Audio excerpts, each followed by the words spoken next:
জানেন কি কিভাবে শ্রীকৃষ্ণের মৃত্যু হয়েছিল? পুরাণ বলে মহাভারত যুদ্ধের ৩৬ বছর পরে যাদব বংশ নিজেদের মধ্যেই ধ্বংস হয়ে যায়।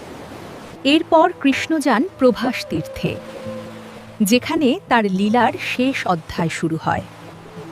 একদিন গাছের নিচে শুয়ে চোখ বন্ধ করে কৃষ্ণ যোগ সমাধিতে ছিলেন, তার পা সামান্য সামনে বাড়ানো। দূর থেকে সেই পা দেখে জরাব্যাধ নামে এক শিকারী হরিণ ভেবে ভুল করে তীর ছুঁড়ে দেয়। তীরটি সোজা গিয়ে লাগে কৃষ্ণের পায়ে।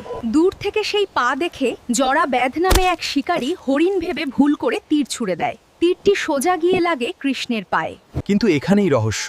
কৃষ্ণ কোনো প্রতিরোধ করেননি। তিনি জানতেন এই তীর কোনো দুর্ঘটনা নয়, এটা ছিল নিয়তির শেষ সংকেত। পুরাণ অনুযায়ী এই তীর পূর্বজন্মের কর্মফলের ফল, আর এই মুহূর্তেই কৃষ্ণের মানব অবতার সমাপ্ত হয়।